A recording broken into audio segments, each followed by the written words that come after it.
kita diinfo oleh seorang pekerja yang mendapatkan panggilan sidang pada tahun ini karena pada suatu waktu di suatu tempat dia ketahuan menyeberang jalan secara melanggar, gitu, secara tidak sesuai dengan melanggar rambu-rambu. Nah ini dipanggil sidang, gitu, dikirimin ke alamatnya. Nah itu juga baru pertama kali saya sejak di sini melihat surat panggilan sidang karena menyeberang jalan sembarangan, gitu loh. Nah kan jadi masalah jadinya kan, gitu loh. Jadi perlu diperhatikan juga. Lalu sebagai pekerja yang baru bekerja di Hong Kong, mungkin baru pertama kali kerja di Hong Kong, pasti ada salah paham, apalagi kalau belum bisa berbahasa Kanton. Nah itu hal yang wajar, miskomunikasi, tetapi yang penting diupayakan untuk diatasi. Bisa Anda yang langsung menghubungi agen untuk dimediasi,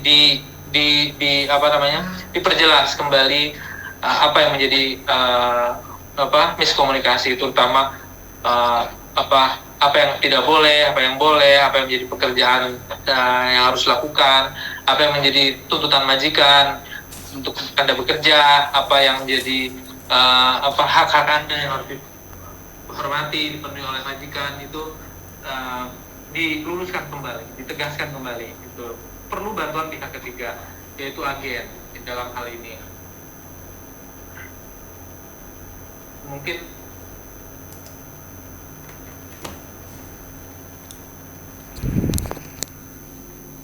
recording in progress. Di Hongkong tidak jelas, bisa menanyakan ke KJRI, bisa menanyakan ke agen, menanyakan ke teman, ke organisasi kalau memang Anda nyaman atau memiliki berorganisasi, silakan. Yang penting melakukan upaya berhati-hati lebih dulu. Tata kelola keuangan dengan baik selama bekerja, hindari iming-iming pinjaman, jangan sampai mudah untuk mengikuti apa yang menjadi tawaran-tawaran atau iming-iming di media sosial. Harus selalu cross check, harus selalu double check ke teman, ke siapapun yang Anda percayai, kepada kami ke KJRI untuk di cross check, silahkan. Dapat tawaran dari banknya ada di Hong Kong misalnya, tanyakanlah langsung ke banknya apa betul, sehingga jangan sampai jatuh kepada penipuan. Ini hotline KJRI yang bisa kalian teman-teman hubungi dengan WA, WhatsApp, yaitu 6894 2799 dan 6773 0466. Ini adalah hotline umum ya, jadi semua bisa ke sini. Nanti ada hotline lain, sebetulnya ada nomor kontak lain yang terkait tenaga kerjaan, kepolisian, imigrasi, tapi nanti itu bisa disampaikan kalau memang membutuhkan lewat hotline akan disampaikan kemana Anda langsung diarahkan terkait masalah yang diadukan. Saya pikir itu dulu dari kami kepada teman-teman semua, tips di sini. Terima kasih Bu Fani, kami kembalikan ke Bu Fani. Terima kasih banyak Pak Wendy. Tadi Pak Wendy bisa sampaikan beberapa hal tips dasar yang praktis ya, yang perlu diketahui teman-teman terutama yang baru. Ini hotline-nya KJRI Hong Kong, boleh di screenshot ya atau dicatat sama teman-teman karena siapa tahu membutuhkan ya. Udah screenshot semua? Udah ya? Udah nih kayaknya. Oke. Nah, terima kasih banyak Pak Wendy atas informasinya. Dan berikutnya kita langsung ke Peduli Kasih Hong Kong. Ini ada Ibu Natalia dan Ibu Lili Wong. Silakan. Terima kasih Bu Fani, terima kasih KJRI Hong Kong. Selamat pagi teman-teman semuanya. Assalamualaikum warahmatullahi wabarakatuh. Ya, sangat gembira sekali bisa bertemu dengan teman-teman semuanya, meskipun hanya lewat Zoom. Semoga nanti di kemudian hari kita bisa bertemu tatap muka ya. Entah itu dalam workshop peduli kasih atau dalam bentuk kegiatan-kegiatan yang lainnya. Saya Natalia, saya Direktur Peduli Kasih Hong Kong. pagi hari ini ditemani oleh Ibu Lili Wong. Halo Bu Lili. Ya, di situ ada Bu Lili Wong.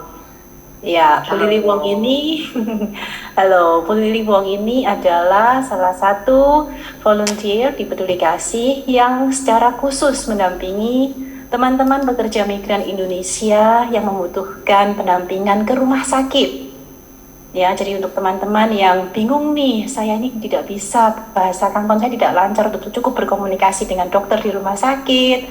Saya juga tidak tahu prosedur bilang kalau saya sakit, saya tidak tahu bagaimana saya harus bilang ke majikan, sampai di rumah sakit saya harus bagaimana, apalagi kalau saya opname dan lain sebagainya, kemoterapi, radioterapi. Jadi semua proses yang berhubungan dengan sakit di rumah sakit atau di klinik atau di dokter itu nanti bisa menghubungi Peduli Kasih Hong Kong, dan mudah-mudahan kita bisa berjalan bersama. Dan nanti ada Bu Lili Wong yang akan secara khusus berada di divisi Peduli Kasih, yaitu divisi kesehatan pendampingan ke rumah sakit. Baik, saya izin share screen. Oke, apakah sudah bisa dilihat di saya? Oke, jadi ini Peduli Kasih Hong Kong. Apa saja sih yang kami lakukan, teman-teman? Ya, seperti yang kalian bisa lihat ini adalah kartu nama kami. Bisa di screenshot. Nah, kami berharap teman-teman juga save ya. Jadi save nomor hotline kami dan juga ikuti Facebook kami. Ketik aja Facebook dengan kata kunci Peduli Kasih HK. Nanti kalian akan lihat aktivitas apa saja yang kita bisa lakukan bersama-sama.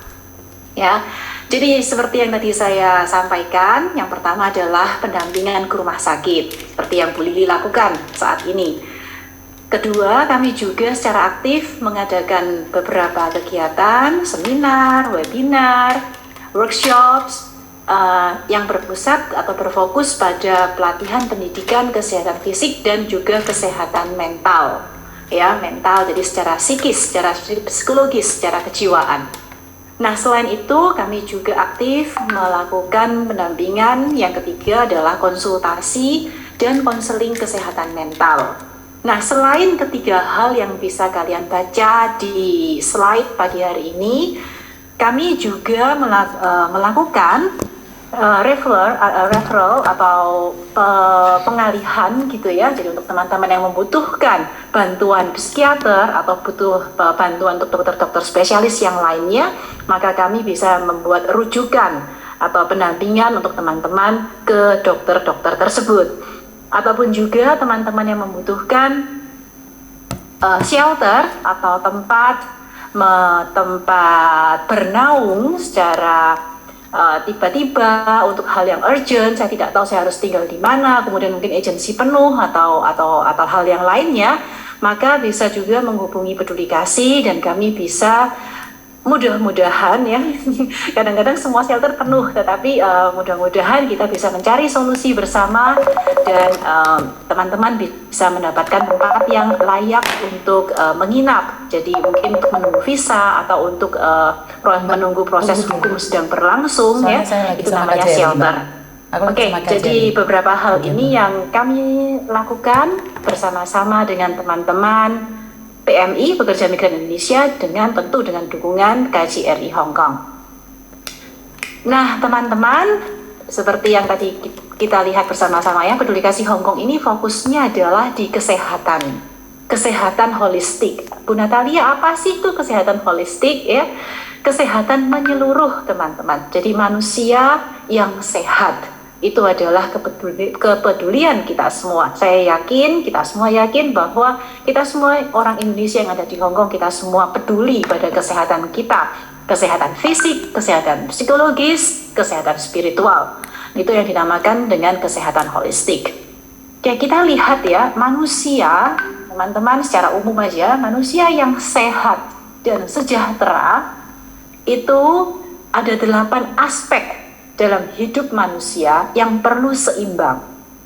Bisa kita lihat roda ini, teman-teman ya. Silakan di screenshot kalau teman-teman butuh. Nanti malam hari, besok pada saat teman-teman ada waktu, bisa dilihat lagi nih screenshotnya, fotonya. Oh iya, ini loh 8 aspek yang sangat penting dalam hidup kita, di mana tidak bisa kurang salah satunya. Jadi memang 8 aspek ini perlu ada dan perlu kita usahakan agar seimbang. Nah, apa saja 8 aspek ini teman-teman agar kita itu bisa sehat, agar kita bisa mengusahakan kesejahteraan hidup kita? Ya, yang pertama itu adalah aspek fisik, kesehatan fisik kita. Tentu ya, kita perlu memperhatikan kesehatan fisik kita. Tentu kalau kita sakit, maka nanti aspek-aspek yang lain bisa terimbas gitu ya. Jadi misalnya kita sakit, mungkin emosi kita akan menjadi mudah marah, mudah tersinggung, ya kan? Kita sakit secara fisik, pekerjaan kita juga akan terganggu, ya kan? Jadi ini memang satu dengan yang lain akan saling terhubung dengan sangat erat. Ya teman-teman, maka dari itu tadi kami garis bawahi bahwa 8 aspek ini harus berada bersama-sama, berjalan bersama-sama, dan kita perlu seimbangkan bersama-sama. Oke? Jadi yang pertama adalah kesehatan fisik. Ya. Oke, kita lihat yang kedua adalah spiritual. Spiritual itu adalah iman kita. Bagaimana kita mengasah hidup iman kita, keagamaan kita agar bisa menunjang kesehatan dan kesejahteraan aspek-aspek yang lainnya.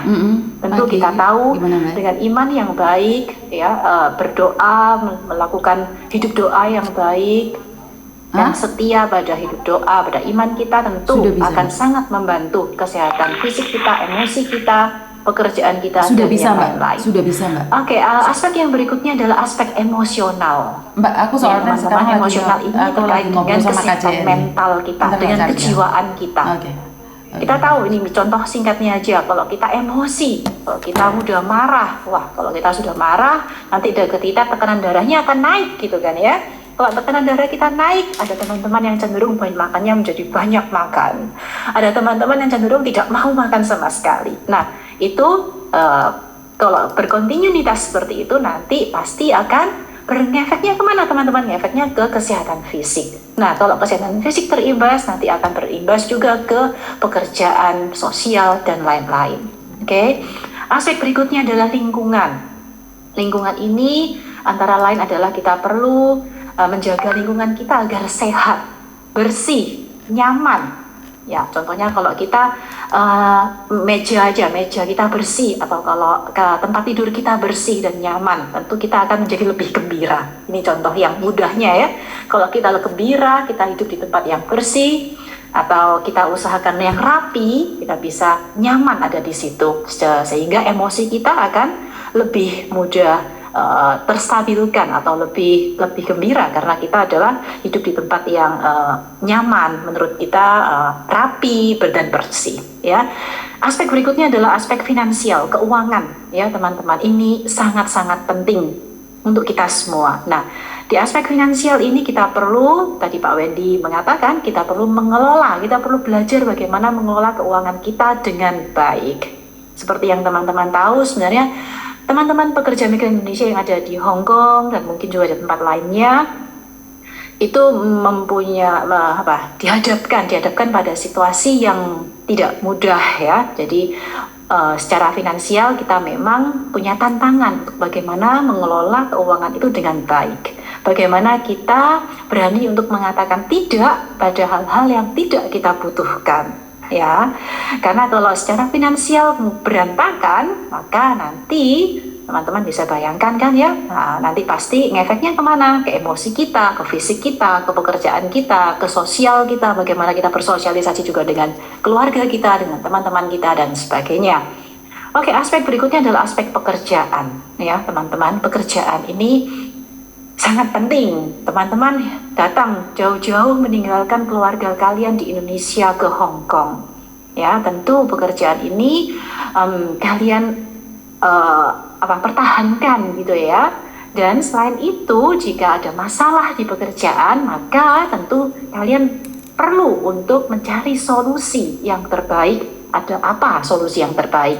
Tadi Pak Wendy menyarankan dan mengingatkan kita semua bahwa kalau ada cekcok atau ada miskomunikasi dengan majikan, maka jangan ragu untuk minta tolong ke agensi Terus kalau agensi belum bisa untuk meluruskan atau membantu, minta tolong ke KJRI. Ya, jangan ragu-ragu.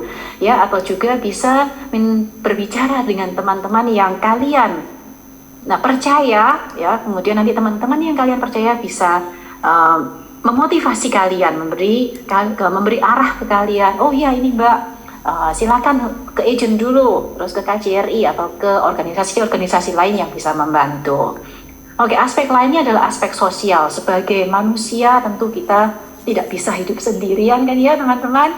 Jadi kita perlu bersosialisasi dengan teman-teman kita. Jadi di sini kami mau mengajak kalian semua ya untuk menemukan satu lingkungan atau satu komunitas yang sesuai dengan bakat dan minat kalian, di mana kalian bisa bertumbuh bersama-sama dengan teman-teman yang mempunyai visi, misi, atau minat yang kurang lebih mirip atau sama dengan kalian ya.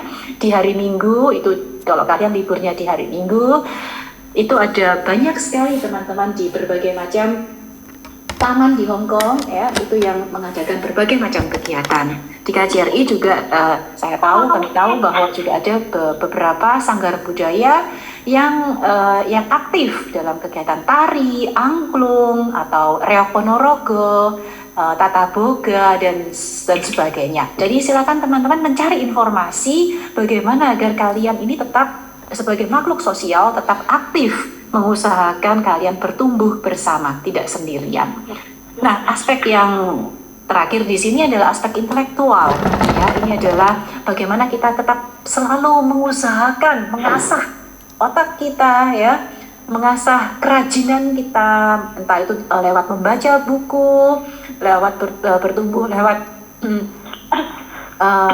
tadi membaca buku atau mengikuti seminar, workshop, ya, berbagai macam yang sesuai dengan minat kalian. Misalnya, oh Bu Natalia, saya suka masak. Oke, ini ada organisasi-organisasi di Hong Kong, contohnya ada NTC, ya, itu yang sering mengadakan training bagaimana membuat baking class, ya, dan membuat kue bulan dengan enak, atau baking class yang lainnya. Contohnya seperti itu. Kalau kalian suka menjahit, di sini juga ada training center yang menawarkan kelas menjahit. Kalau suka komputer, jadi di sini juga ada kelas-kelas komputer yang bisa ditawarkan untuk PMI yang ada di Hong Kong. Jadi penting sekali pada saat kalian libur atau ya sehari-hari itu kita perlu mengasah agar kita selalu bertumbuh.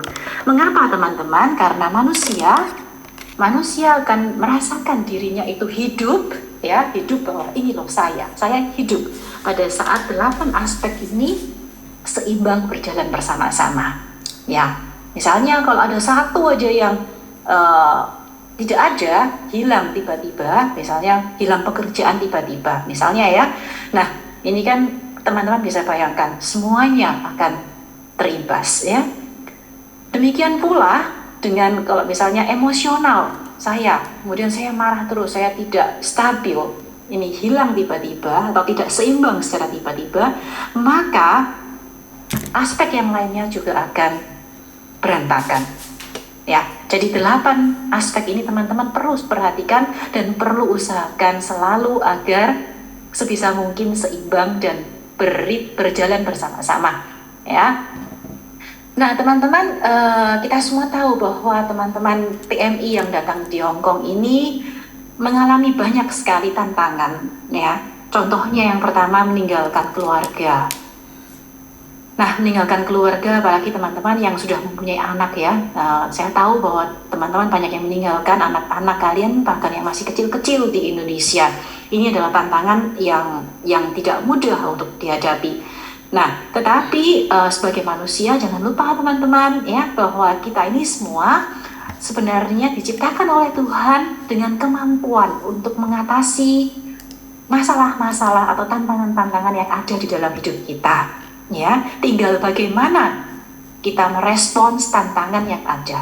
Nah, memang tantangan itu ada, bagaimana menjalin relasi dengan keluarga tetap baik, bagaimana mendampingi anak, bagaimana mengatur keuangan, bagaimana saya mengatasi perbedaan budaya yang ada, perbedaan nilai yang ada dengan majikan saya, terutama dengan orang-orang di Hong Kong. bagaimana saya mengatasi perbedaan bahasa saya, ya, jam kerja yang panjang, lingkungan yang saya tidak tahu sama sekali, pekerjaan-pekerjaan yang menurut saya terlalu berat dibandingkan saya dulu di Indonesia, dan lain sebagainya. Sekali lagi, tantangan-tantangan ini memang ada dan nyata dalam hidup kita. Tapi teman-teman, kami mau mengajak teman-teman semua untuk melihat tantangan-tantangan yang ada ini sebagai satu kesempatan untuk bertumbuh. Sekali lagi, sebenarnya tergantung dari bagaimana kita merespons atau memberikan reaksi pada tantangan yang ada, ya kan teman-teman? Misalnya nih, memang ada keuangan, saya keuangannya kesulitan nih Bu Natalia, tantangan yang saya hadapi. Oke, berarti tantangannya adalah apa? Yang bisa kalian lakukan? Nah, saya perlu belajar mengelola keuangan dengan baik. Saya perlu belajar untuk berani berkata tidak pada hal-hal yang tidak saya perlukan, ya kan? Aduh, perbedaan bahasa. Saya tidak bisa nih bahasa Kantonis atau bahasa Inggris. Nah, berarti apa nih? Kita dituntun ya, kita diharapkan untuk, oh ya, mari, ini adalah salah satu kesempatan bagi saya untuk belajar. Saya ikut les Kantonis, saya ikut les bahasa Inggris. Ya, begitu pula dengan tantangan-tantangan yang lain ya. Jadi yang mau saya garis bawahi di sini adalah tantangan ini memang ada dan nyata. Tetapi teman-teman memegang kendali seperti sopir ya, jadi sopir mobil tuh, memegang kendali teman-teman yang menjadi sopirnya atas diri teman sendiri. Teman-teman mau kemana dan bagaimana cara menghadapi tantangan-tantangan yang ada, itu ada di tangan kalian ya. Jadi jangan takut dan jangan putus asa. Ini tadi beberapa aspek dan bagaimana caranya. Secara fisik, mari kita olahraga. Secara mental, mari kita mengenali emosi kita. Secara spiritual, kita bersyukur, kita lebih banyak mendekatkan diri kepada Tuhan. Pekerjaan, bagaimana saya bisa berkomunikasi dengan baik dengan majikan saya. Bagaimana kalau ada tantangan di pekerjaan, solusi apa dan kemana saya mencari bantuan ya. Ini adalah aspek-aspek yang perlu kita perhatikan agar pada saat menghadapi tantangan kita tidak bingung, kita tidak stres gitu ya, kita tidak jatuh pada sakit secara fisik dan sakit secara psikis ya. Sosial, bagaimana saya bersosialisasi dengan orang lain.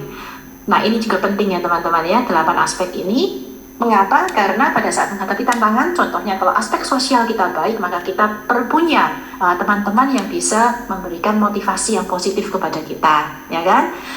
Demikian pula kalau aspek intelektual kita terasah, maka pada saat kita menghadapi tantangan, kita tahu, oh ya,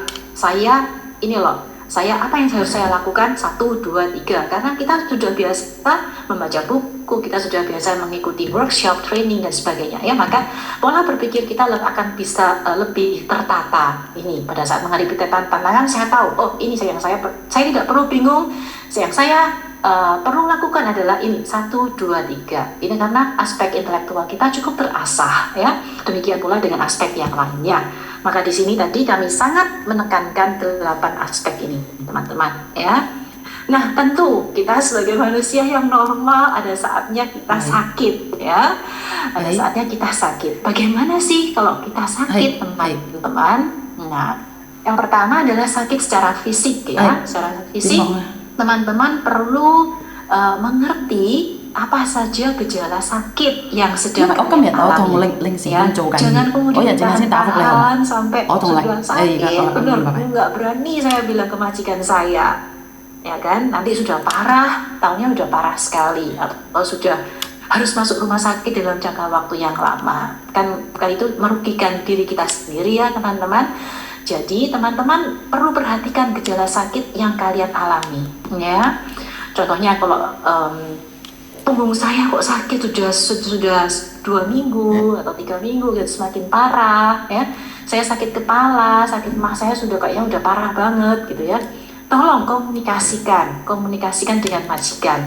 Nah, kembali lagi kalau majikan sulit untuk mengerti atau kalian kesulitan dalam bahasa, bisa minta tolong ke agensi, bisa minta tolong ke KJRI kalau agensi tidak bisa mengatasi, atau juga sangat welcome kalian untuk menelpon atau WhatsApp hotline kami ya. Dari Peduli Kasih nanti kami juga syukur alhamdulillah mudah-mudahan bisa membantu teman-teman bagaimana berkomunikasi dengan majikan dan bisa menampingi teman-teman ke dokter, ke rumah sakit ya. Dan hal lain yang perlu diperhatikan adalah cedera pada saat bekerja, karena teman-teman ini banyak sekali yang yang caukuh, kok saya kesulitan bahasa Indonesia,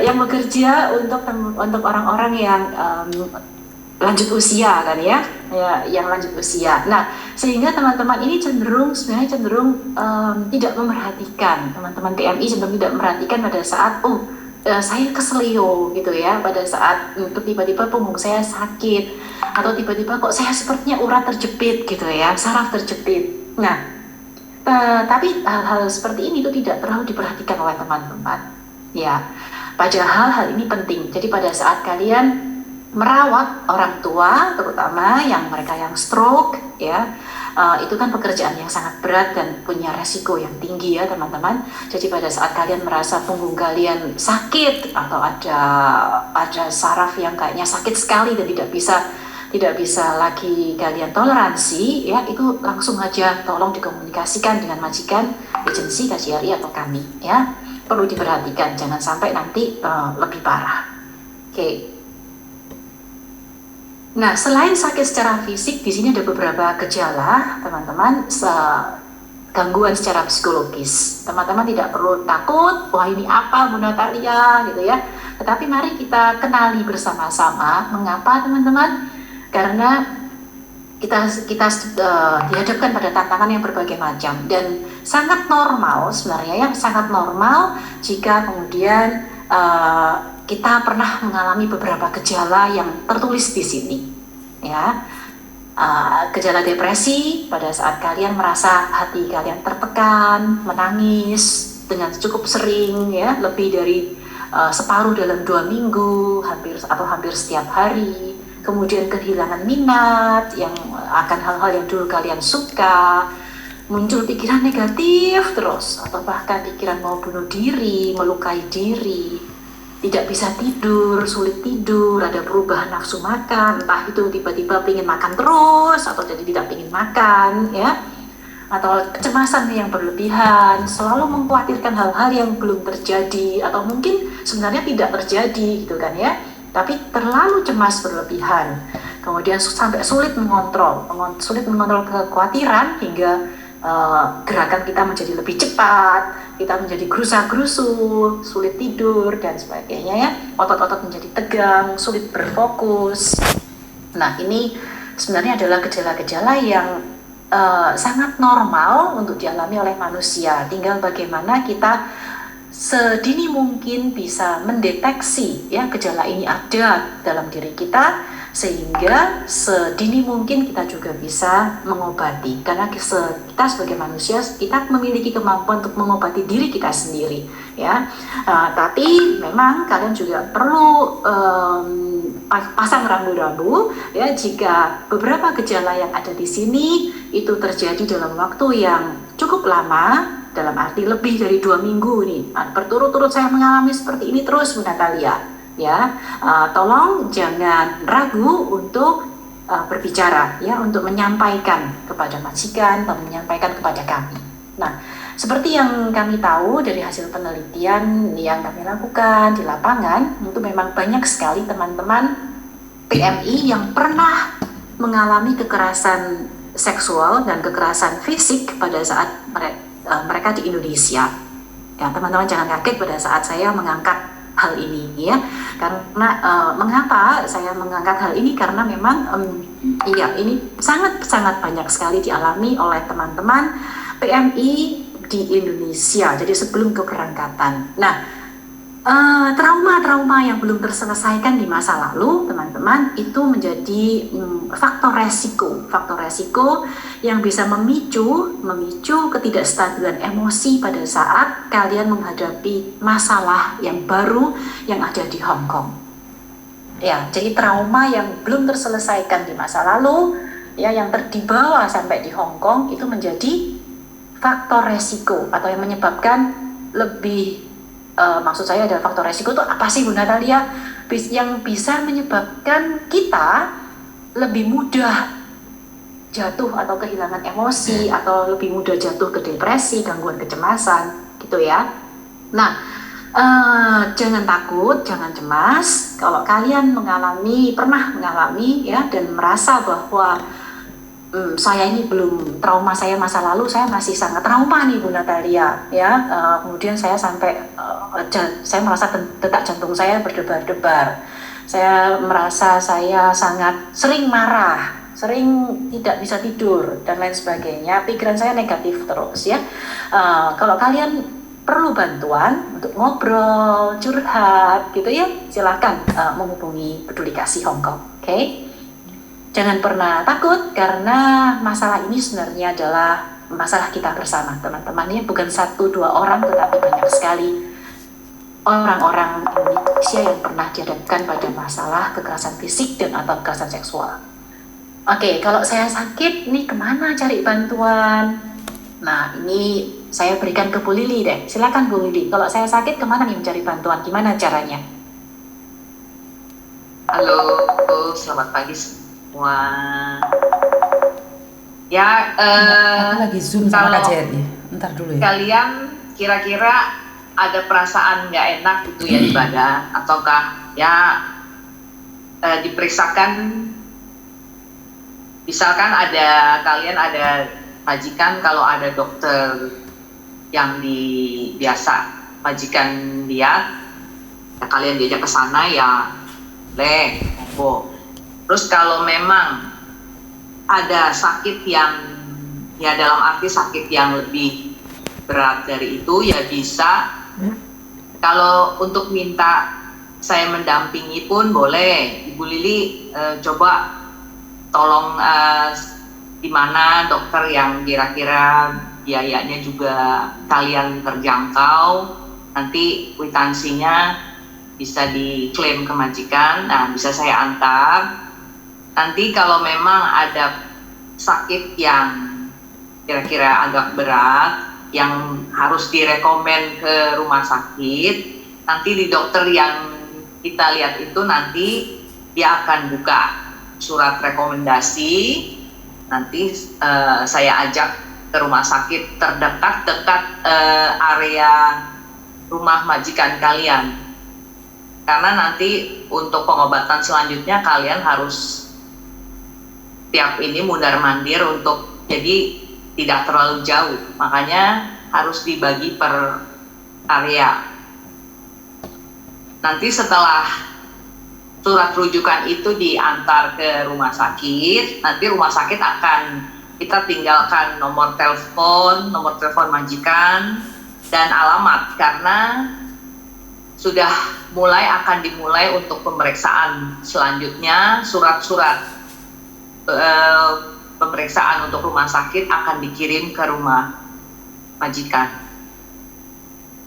Dan kalau kalian memang ada sakit yang ini, sebaiknya memang harus ngomong jujur dan terbuka dengan majikan, biar penyakit kalian itu biar cepat ditangani, biar cepat sembuh juga. Dan butuh semangat. Memang kadang ada yang butuh proses yang panjang, ya kalian sabar dan selalu semangat.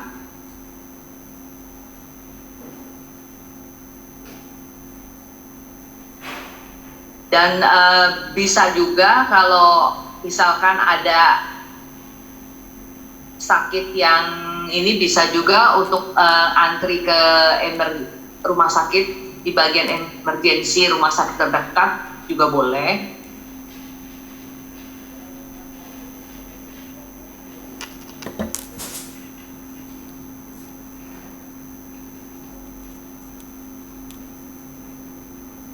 Ya, di sini ada banyak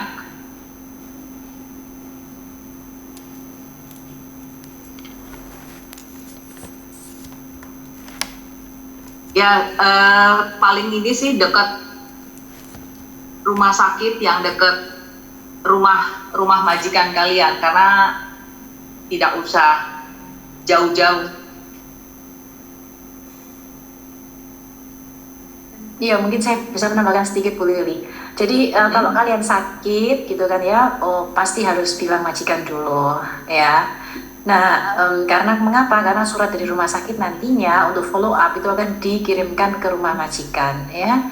Nah, memang sebaiknya adalah mencari bantuan yang terdekat. Jadi di setiap area atau distrik di Hong Kong itu ada banyak rumah sakit gitu kan ya. Nah, tetapi